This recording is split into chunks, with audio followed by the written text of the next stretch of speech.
Welcome to the Knox Soccer Podcast, where we tell the soccer stories of our favorite big town, little city, Knoxville, Tennessee, and around the world. I'm Patrick Teasdale. And I'm Brian Gabriel Canever. And on today's episode, man, we have a special guest, Tim from the Scruffs. And to be honest, Brian, this one's a long time coming. Like this, when we were coming up with the podcast itself, we're like, we got to have the supporter club, whatever the name, whoever they are, we need to have them on the pod. So what, our third podcast season in, and we finally come good on that bet, on that episode. So I think we were just waiting to have the right personality on, and no one fits that role better of commander in chief, director, head officer, cacique of the Scruffs, and Tim Vacek. But we're going to get into that in a little bit. It's great to have one of our very own Scruffies, as Coach McKeever likes to call him, on the pod. Man, I feel like now I have to sign off. Yes, Tim, welcome to the Knox Soccer Podcast. How are you this evening? I'm outstanding. Thank you guys so much for having me. Awesome. So it is Monday, March 18th when we're speaking. I am reporting from in my basement, where I am surrounded by, for those of you who haven't had the luxury of seeing it on the pod, my one Knox flag is stage right.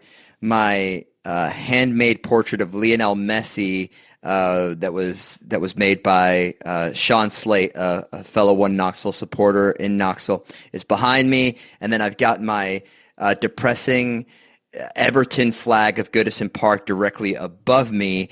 This was the best weekend as an Evertonian since we didn't get relegated last year, and that's because Everton didn't play. Nottingham Forest had 4 points deducted. Everybody around us lost. It was like, what a weekend of soccer. It's never better than when your team isn't playing and they can't disappoint you. Tim, I know you've had a very busy weekend of soccer. I want to get into the One Knoxville stuff, though I'm sure life as a Spurs fan is probably doing. It's pretty good for you, isn't it, right now? It wasn't this weekend. If we could talk about just the second game that I watched this weekend and not the first game that I watched, that would be great.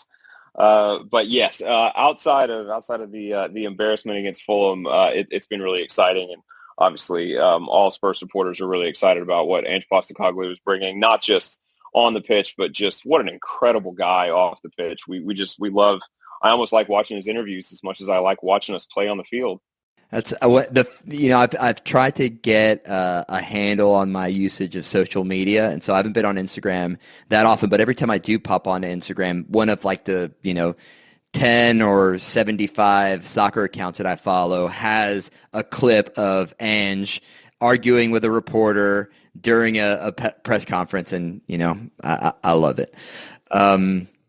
So I start with Spurs in the Premier League only because it was until this past Saturday when One Knox opened their season against Charlotte Independence. It had been like nearly 6 months since we had last seen soccer. Tim is the current chair of the Knoxville Scruffs, the supporters group for One Knoxville. Tim, what was the offseason like for you and for the Scruffs? How did you stay busy? Did you just stay in your home, just counting down the days, ticking off the boxes on your calendar until March 16th when footy came back to Knoxville? Yeah, it was a weird feeling because the off season is a little bit longer than the Premier League off season is, but at the same time, knowing that we wanted this season, this coming season in 2024, to be even bigger than what last season was. It was like it was long, but also my wheels were constantly spinning about how do we make this coming season even better than last season. And so in a way, it was just kind of the blink of an eye also as we were just getting ready for all the big plans that we have for 2024. I think 2023 was an incredibly exciting year. Obviously, didn't end up finishing in the table where we wanted to, but I think we saw what this club can be long term, and we saw big steps forward from USL 2 year, and so I think it was a long period of time, but also kind of an exciting one as we were just in so much anticipation for what this coming season was going to be like. So I'm glad that you brought up USL2 because for a lot of Knoxvillians who are just getting into One Knoxville, they know this is the second year the team is pro, and we've covered the team's debut season in the USL League One pretty extensively, and they forget that there was the USL 2 years ago, which was really, really special.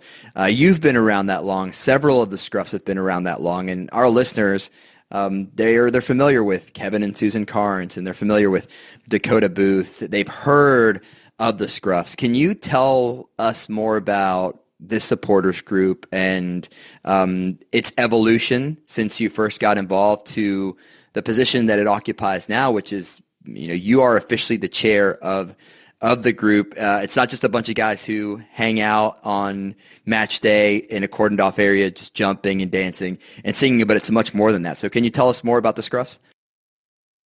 Yeah, absolutely. So, I mean, Dakota very much was the one who got the ball rolling for us back in the USL2 days, and he and his family have since moved away from Tennessee, but his heart has not at all moved away from One Knox. I can say that for sure. He got us really started, and it was a really organic process. This group of people that I think would not have been together otherwise if it hadn't been for the sports. Which is one of the reasons that we love soccer so much, right? Soccer is community, and I know, Brian, you know that better than anybody. And soccer does that, I think, more than any other sport does. And so our community really built in this really natural and beautiful way. And I've got people that I've only known for 2 years, but I consider them to be family members now because of the trials and tribulations in the stands that we've been through together, and we did decide. You're right. I've been chosen and elected as the chairperson. We made the decision as the 2023 season wrapped up that we needed to make things a little bit more official, and so we had our members submit nominations for our board members, and then had an election after that, and so we do have an official board now. But I think the biggest thing that I want to get out there is that you said we're not just a group of folks cordoned off in the stands, and that is exactly right. We want this to be as open and inclusive as possible. I think sometimes there's this misconception because we are kind of the ultras, the nice ultras, but because we are that group, that it's kind of a members only invitation, and that could not be further from the truth. We would love to have anybody and everybody, any of the Knox Soccer Podcast listeners out there who have been curious about us and wonder, I wonder what those guys are like in person. Come stop by a tailgate. Come, if you can't make it before the match, come to our section. Come sing a song with us. Introduce yourself to me or to Jacob or to Kevin, who's banging on the drums. We're all really welcoming folks, and we would love to have you come out and be a part of what we do. What I appreciate about the Scruffs, you say guys, but it's really it's a really diverse group. Guys, gals, Absolutely. Young and old. It's not just the recent college grads that don't have a job and all they want to do is take off their shirt and paint One Knox. It's a very diverse group, which is so cool and welcoming. I can attest to that. So. Yeah, I think I had two favorite moments last season with the Scruffs. As many of our listeners know, I served as the PA for One Knoxville last season. Year before, I was a color commentator. What's kind of weird this year is that I have no official role. I'll be watching the games with my family, which I'm really excited about. I haven't gotten to watch any One Knoxville games with my wife and kids. But we might venture over there to the Scruff section because I had a good friend occasionally listens to the pod, Deb Kraus, former soccer player from Seymour, and she went to her first One Knox game, and her little boy made himself over to the Scruff section and got to play on the drums.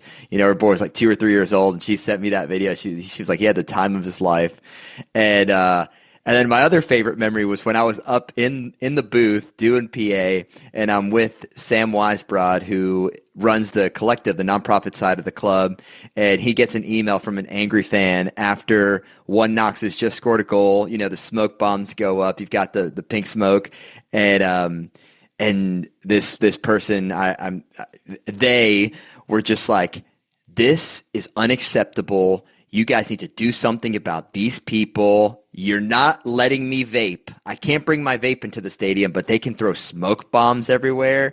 And we were just sitting there kind of cackling, and I was like, that's great. They said they weren't going to renew their season tickets because the Scruffs had run them off. And I was like, oh, man, that's great. I love it. I mean, here's the thing. We know there are some people who don't like the smoke. The players love the smoke. And if the players love something that we do, then we're going to keep doing it because, more than anything else, we are there to try to add that atmosphere that's going to get them that much more excited. We wish that we could have the smoke go, away from folks as quickly as possible. And we'll work on that. We've got some plans in the works to try to make that happen. But yeah, the smoke's not going anywhere. Yeah. Well, so you mentioned the players, and I wanted to get into personnel with you because supporters groups know this better than anyone. It's often said by the leaders of supporters group that it's the club over everything. That players come and go, but the loyalty to the club, it's always there. It always stays. However, you start to develop relationships with the players. I know you guys recently got to partner with Jordan Skelton for a cool initiative that you're going to tell us about in a little while. But just looking at the names, we got to see this past weekend, new faces. Sievert Haugli has joined the team. Stuart Ritchie was on the field. And Shuti Innocent, the new forward that's coming, Kingsford Ajay, there's been all these faces that have come in. There's been a lot of players that we lost. I know, one of the ones that I suffered, he didn't play a ton last season, but I love seeing Sam Fletcher, who had been with us in the USL 2 days. He sadly departed. What has it been like for you and for the Scruffs in terms of the players coming in and out? I know that there was a close relationship between several of the Scruffs and Sebastian Andreasen, who left much earlier last season than anyone expected. But yeah, what's that been like for you, the personnel changes? It's a different experience because I think, most of us come from a pretty passionate soccer supporter background. But of course, we are really a part of these parasocial relationships, with me as a Tottenham supporter, watching my son grow up, loving Son Heung-min and, idolizing everything that he does and who he is on the pitch.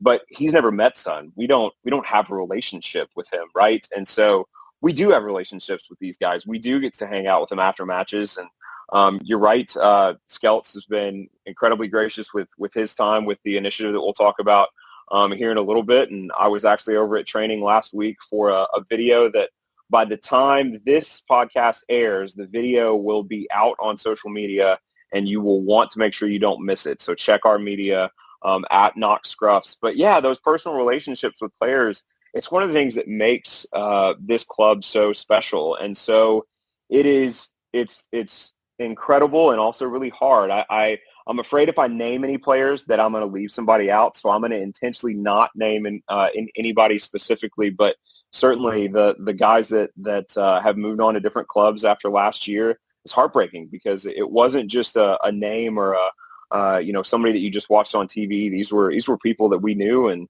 shook their hands and gave them hugs after every game. So that's hard. But by the same token, you're exactly right. We're super excited about the new guys who have come in. Civi, I tell you, when we saw that team sheet, we're sitting around at the tailgate on Saturday and we see the team sheet come out and we're trying to figure out with those defenders in there, what is our formation going to look like? We talked about a lot of possibilities. Nobody brought up the possibility of Civi in the 6, but man, he looked good playing in the 6. I agree with you. That threw me off too when I turned on the broadcast. And my wife and I, we've got 3 little kids. We've added one since the last one Knox season. He was actually born the morning of Hispanic Heritage Night. And so it's ironic that, I was really excited for Hispanic Heritage Night. Many of our listeners know I'm Argentinian. And then our son's born a month early that day, makes me miss the game. But so now we got there. We're trying to get all three of them down to bed. I missed the start of the game. And so I like turn it on and I'm like, Angelo Kelly's like high up the field. What's going on? I'm like, wait, where's Civi playing? I'm like, I can't quite figure it out. And I'm like, holy, wait, are we playing no, we're not playing three center backs. And so that's one of the things that I love about having new faces onto the team, because obviously we know that McKeever's a system guy. He's got a formation, he's got tactics that he's developed, but players, they bring different variations. They bring their own personalities and styles, and sometimes you work around that style. And so I think everybody kind of expected he was going to be your traditional center back, and then he didn't play that role. He played in that holding midfield role. So I want to talk about the game because I also noticed when I turned on the broadcast, to the left of my screen, I just like caught a little glimpse of the Scruffs flag. And I was like, wait, did they travel 4.5 hours to Charlotte? And then I'm like, I see Jacob there, and I'm like, okay. And then I start to get a glimpse of Susan and Kevin, and I think I see Carly, and then I'm like, oh, Tim's there. What's going on? Did they bring a whole contingent out? So can you tell our listeners about that? You guys made the road trip for the home game. You sat there, off to the side. What was that experience like, traveling, taking it in, and then watching some what I thought was some really entertaining, aggressive, winning soccer, and we got the 3 points. Yeah, it was great, and we got to go on a handful of road trips last year. Went to Greenville twice, to Lexington the one time, and then one that was not as much fun when we went to East Ridge for that Red Wolves match. But that was a big thing that we really wanted to expand into in the 23 season was road trips, and we're gonna continue that this year. I know that this is probably not gonna debut until after the Open Cup match, but earlier tonight, we're recording on Monday night. I was finishing unpacking from Charlotte and also repacking for Asheville at the same time. So yeah, we were down in Charlotte. We had a good crew. We had I guess about 10 Scruffs, and then we also had a handful who came over and joined us as the match went on. Sean O'Hearn had some close friends who were in attendance, and I think they realized that their game commentary was not really appreciated in the Charlotte Independence section, and so they decided to come over where they would be more embraced. And so we welcomed them to our section and let them sing with us. And it was great. And I have to give a lot of credit to the Mecklenburg Reserves, the Charlotte Independence supporters group. Really nice group of folks. They were excellent hosts for us at a joint tailgate that we had before the match, and we had a good time hanging out with them. In terms of the match itself, you really already said it. I mean, just some really exciting, dynamic attacking football. I personally thought the 2-1 scoreline actually flattered the hosts. I never really felt like they were in the match whatsoever, and so I thought it was great for us to have that immediate response after conceding the equalizer to come right back down just 3 minutes later and find the winner. And as a guy who is undersized myself, any time that the winning goal comes from an undersized player with a header, that's fantastic for me. But I thought Angelo was fantastic going forward. Frank, obviously had a little bit of injury struggles last year. It looked like he was maybe back to his full explosive self. I felt the same way with Sean O'Hearn. I don't think we ever really saw him healthy last year. He looked like a completely different player. I thought he was absolutely excellent. And I understand, I'm going to say this, and you'll like this. I understand why Angelo Kelly was the player of the match, because, a guy gets an assist and a goal, and you have to name him the player of the match. But for me, the best player on the pitch on Saturday night was Danny the Bull. That guy's silky defending in some really tight spots. You will like this comparison. Unfortunately, Patty will not like this comparison. But there were times where he reminded me of maybe a more in control Coutu Romero, in just how silky he was able to just snipe the ball off the attacker, and in one deft touch, all of a sudden the attack is going the other way. I thought he was just outstanding. But really, to a man, I thought everybody played really well, and definitely gave us a lot to be optimistic about heading into the season. So what's funny, they call in Argentina, they call Cuti Romero El Serrucho de los Andes, which is the Andean handsaw. And you can guesstimate why they call him that, because he may be one of the best defenders in Europe, but like every other match, he's getting sent off. And so I feel like Angelo Kelly embodies that spirit. He's the Honduran handsaw for one Knox, and I was actually, we could talk about this on Saturday at the tailgate, but I thought Danny Fernandez was the defender who we might see make way for Civi when Civi came in. We hadn't really seen, like Jordan kind of has stayed in that central role. We always see Danny out wide. We never really see him in the center of that back three. And so I was like, maybe he sits out and we see Civi in there. And he played, and he's another one that's been there from day one. We remember him, I think early in the USL2 season, he split his head open, and then right when he was getting ready to come back, he suffered a concussion, and so he had to sit like 3 or 4 games. And I remember seeing how miserable he looked when he wasn't playing. So glad to see Danny the Bull back. And speaking of, big games, big moments, on Wednesday, this podcast will likely drop Thursday morning, but on Wednesday, One Knox makes a short trip over to Asheville for the return of the Smoky Mountain Derby, and we were there 2 years ago for it. Patty and I actually traveled with the Derby in our car to that match. I'm sorry, with the boot in our car to that match, and I'll never forget. Jamesy Thomas sending in that cross. Buster Schulberg, the big Swede, heading it in, and then Jamesy celebrating with the Scruffs who were in attendance. It was a beautiful memory. So they've got that derby, and then it's back-to-back derby days, because it's on Saturday, Lexington SC, the team that we beat in the home opener last year, 2-1. One of the players that scored on that night, Jimmy Villalobos, is gone. He's off to Madison. We've got new players in. We know the Scruffs love their tailgates. They love their tifos. Based on what I've seen on X, formerly known as Twitter, Scruffs love taking some digs at Lexington. So what is the feeling among the group ahead of Saturday, and what special things do you have planned for the home opener? I'm glad you asked that, because we're going to do our first ever chili cook-off at the home opener at the tailgate, and we've got several folks who were signed up to be a part of that. So it really is. It's the perfect tailgate. If you've never come and hung out with us before a match in the past, this is the perfect one to test it out, because we should have lots of really good food. And I don't know if it's going to be quite as cold as it was for that game last year, but man, that season opener, it was chilly by the time the second half rolled around. But we'll have the chili to keep you warm. If you don't know where we are, we always meet back behind the south goal, which is that goal where most of the parking is as you come into Regal Soccer Stadium. So come find us there. You'll probably see our flag flying.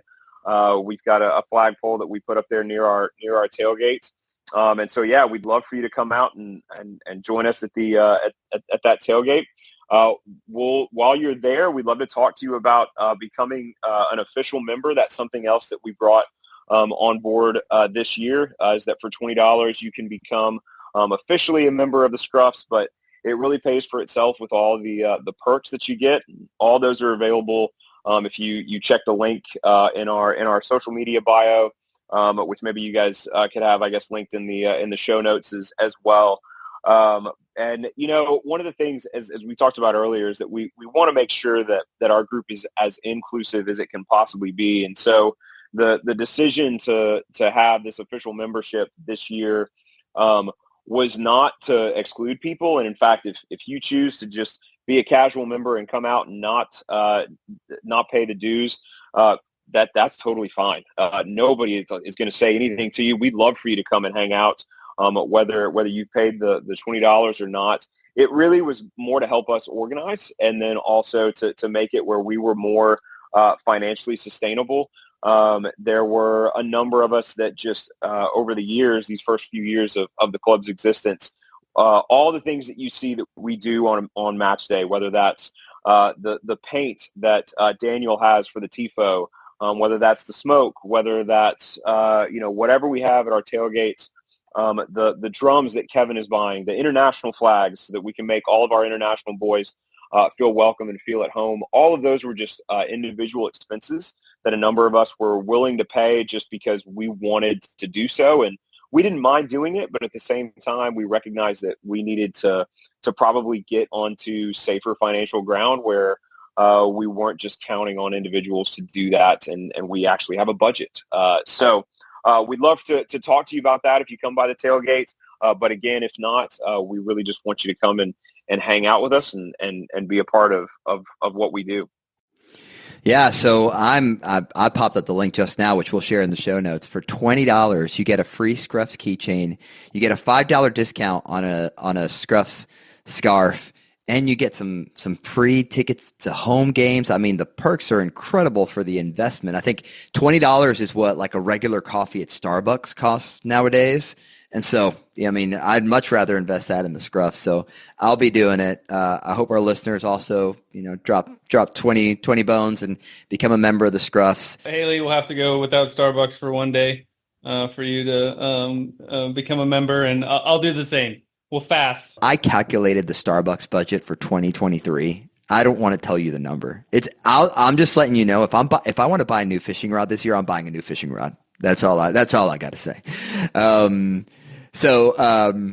Okay, we got off topic a little bit. I was thinking back to the match last year and how chilly it really was, and I was trying to come up with a clever, phrase, and I think it's chilly to fight off the chills.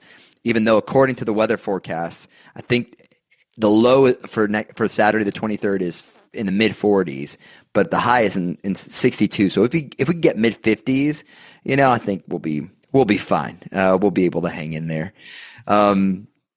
All right, Tim. So you talked to us about what's happening on Saturday, but it's a long season. There's a lot of stuff happening. There's a new intra-league competition that's debuting within USL League One. And so for those who haven't followed along, there's going to be the regular league season, just like last year. Top teams, top half of the table will go into the playoffs, but there's also going to be a cup competition happening with those same teams throughout the season. It's going to be called the Jägermeister Cup, which is I didn't even know they made I thought Jägermeister. Are you serious? It's called the Jägermeister Cup?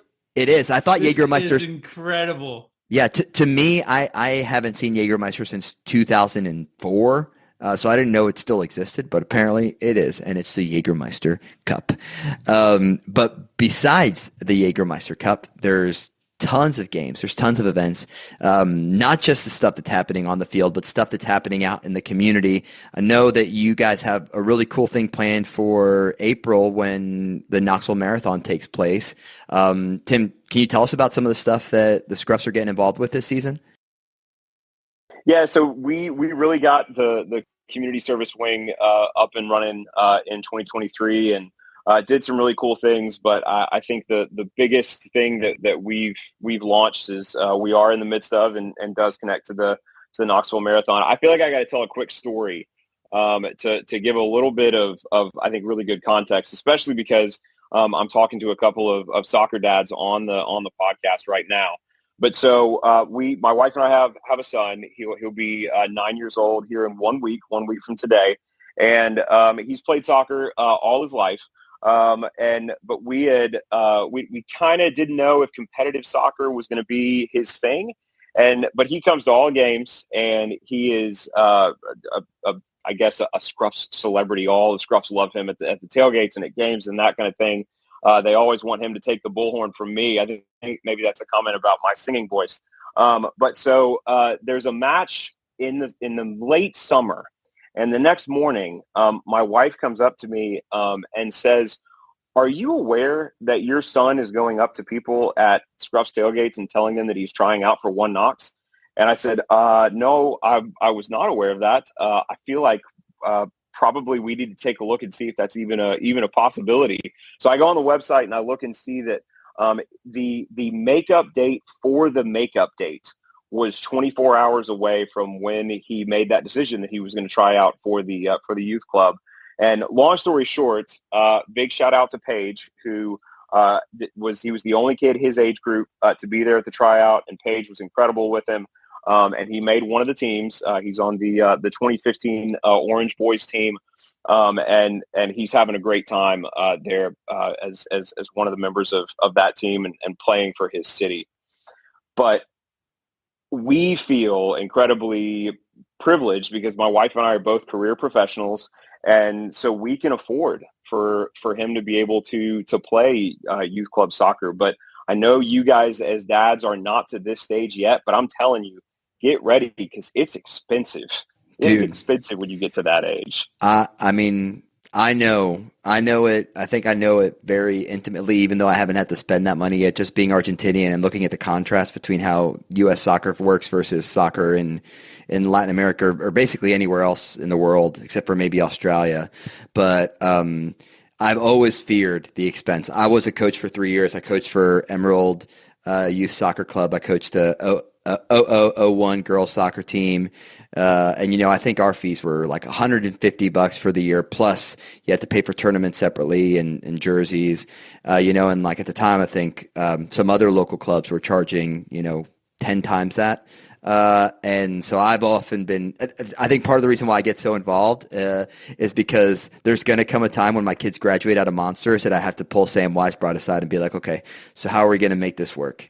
How many teams do I have to coach? What am I going to do? And I also, I'm really excited to be able to coach my kids' teams when the time comes, because I have I have my own philosophy of the beautiful game. I think I jokingly say that only Junior Santos is the only person who's allowed to coach my kids other than me. My son James, who I'm holding right now, is about to cry. We started a college / sports fund. So whichever path he takes, professional sports fund or college, because I already see it, thanks for the warning, Tim. It is expensive. Absolutely. And like I said, we feel really privileged that when our son is going around to a tailgate, telling people that he's trying out for One Knox, that we have the financial means to be able to tell him, yes, you can be on the team. But I'm going to tell you guys, there is the one thing, as much as I love this sport, one thing that I cannot stomach is the idea that there would be a kid out there who may want to play, but isn't afforded that opportunity simply for financial reasons. And anything that we as the Scruffs can do to help make that where any kid who wants to play soccer can play soccer, because we know what it can do. We know when it is at its best. We know what type of community that it builds. We know what type of friendships that it builds with those kids when they're playing together. And so we want to do anything that we can to make it where any kid in Knoxville who wants to play for One Knox can play for One Knox. So we have started a fundraiser, and it is connected with the marathon. We put together a marathon relay team. I am on the relay team. My wife is on the team, and we've got One Knoxville managing partner, Drew McKenna, and we've got a Markman on the team. And we've got one of the good Markmans. I won't say if that means that there's one in particular that might be a bad Markman, but we've got Owen Markman as our anchor leg and the fourth leg of the marathon relay. And we're really excited that we got one of our younger Scruffs out there that is going to be running for this as well. So we've put together. I'd say that's the best Markman. That's right. Well, I didn't want to say the best Markman because I mean, really there are three that I think are top notch. I think they're all top notch. Thank you, Markman's Diamonds, for sponsoring the Knox Soccer Podcast. We hope that you continue to sponsor the Knox Soccer Podcast after this episode airs. So yeah, we're really excited, and I know that Jeff is excited to have Owen out there running, and I could say that Jeff and I have become good friends thanks to the Scruffs. Another example of the Scruffs building those friendships, and I'm really excited that he's going to be a part of that relay team. But basically, I went to Drew and said, look, if we do a fundraiser for One Knox Youth Club scholarships, would you be willing to match us dollar for dollar? And he said up to $1,000, absolutely, which was a much higher number than I had in mind. And we're off to a pretty good start. We've already raised $330, which, the club's going to double that and make it $660, but we can get up to $1,000. And, the beautiful thing is that every dollar is going to count here. If you can afford $5, you're actually donating $10 to these scholarships. And if we can manage to raise $2,000 total for youth club scholarships, that would be a real blessing. I think, for this city and the future of soccer in the city. So all the information about the relay and about our fundraiser is on our social media, and it's the top link on our link tree on our social media bio. And you mentioned Skelts earlier. I reached out to him. I was putting together a video to announce the event, and I realized that I've listened to Skelts. There was a game last season where it was pretty much an empty stadium in Greenville because of the weather delays. And that was actually, it was unfortunately the match that we lost, but one of my favorite memories from last year, because I got to just listen to Jordan Skelton for 90 minutes because there were so few people in the stadium. And I realized he has a much better voice than I do. And so I asked him to narrate the video for us, and he did a great job with that. And so you can watch that video on the link. And we would love if you have the means to be able to donate, we would love for you to do so. If you don't, completely understand that too. Come out and cheer us on the race course, or just spread the word and let everybody know that we're trying to do this and hopefully grow the game in our scruffy little city. So I was going to ask you about this season from a perspective, if the team was putting any, $1 million bets down on one Knoxville beating Nashville SC to win the U.S. Open Cup, or one Knoxville demolishing the East Ridge Red Wolves 10-1 to win the Jägermeister Cup. But it sounds like all monetary funds are being put down to allow our young kids and the people in our community who grow up loving One Knox to get a chance to play soccer, representing the city and representing the crest they love. Absolutely. This club very much cares about the fans, cares about the kids that are growing up and developing their love for the sport. And we don't have to get too deep into an MLS rabbit hole on this podcast, but we'll just say that One Knoxville's ownership has a slightly different ethos and vision to what most of the MLS owners have. Yeah, and so on that note, kind of taking it back around, right? To what it means for the Scruffs to exist, and for you and all of the individual members who make up the Scruffs community. Because how many members are the Scruffs at right now, Tim?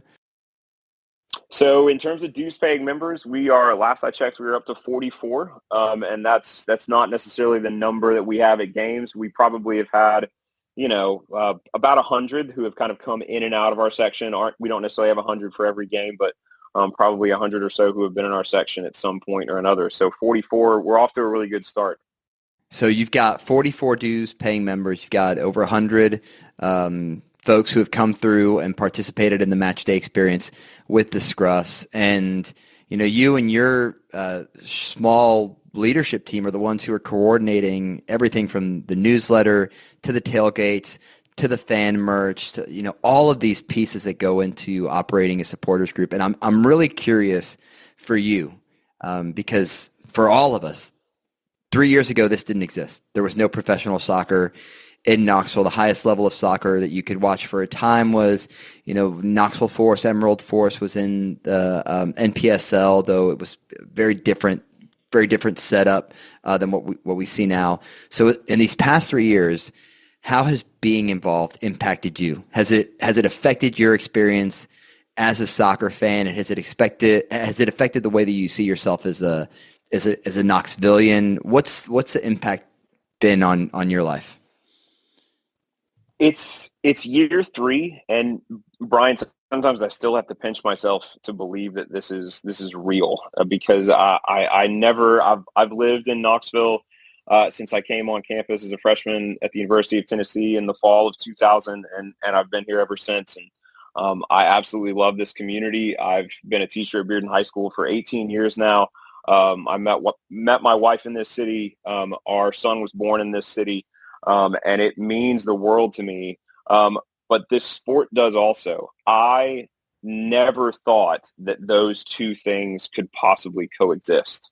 I always thought that they would be two separate loves, that East Tennessee would be home, and that the mountains would be home, but that my love of soccer would exist outside of where I was from. And so this is an absolute dream come true, which is why, the stuff that I do to coordinate for the Scruffs is it's something that I do from a place of joy and love, because I just never envisioned that this could come to our city. And so I'm going to do anything that I possibly can to make it as sustainable as possible. And I'm just a tiny, tiny piece in that puzzle.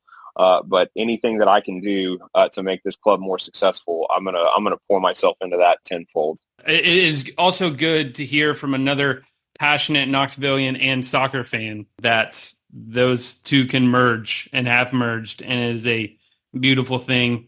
And after that first game, I'm really jazzed because last year it ended on a womp womp, and I'm like, but I'm still here for it. Let's go One Knox. Heck yeah! So Patty and I are going to be there on Saturday. Tim and the Scruffs are going to be there on Saturday. We hope that you are going to be there on Saturday to celebrate One Knoxville's home opener against Lexington for the Battle of the Barrel. There's going to be chili. There's going to be hangs. I'm certain there are going to be goals. Tim, I want to give you the final word before we leave here. Is there anything you want to say or that you want to shout out that we haven't gotten a chance to discuss?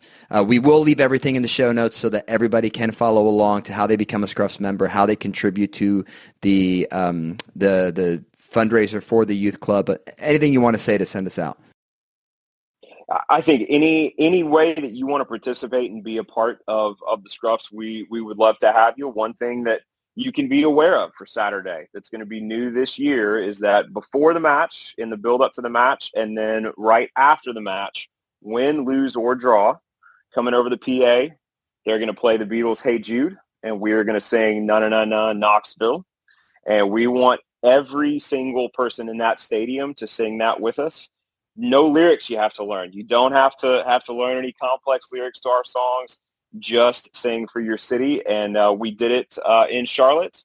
And in fact, I think it was the call that the boys heard. They as soon as we started singing Hey Jude, they kind of stopped shaking hands with Charlotte Independence and came over and hung out with us. So I think the players love it. I think it's a great way for us to pay tribute to our city. We would love to hear you guys singing it loud on Saturday night at Regal Soccer Stadium. All right, that's the word from Tim Vacek, chairperson of the Scruffs. I am your co-host, Brian Gabriel-Canever. That's all for me. Subscribe to the Knox Soccer Podcast newsletter. Also, subscribe to the Scruffs newsletter. Probably the most enjoyable email. Be sure to sign up for that. It's amazing. And I love you, Jeff Markman. Keep sponsoring this show, please. All righty, y'all. Thank you for joining us. We will see you on Saturday. Vamos One Knox. Peace.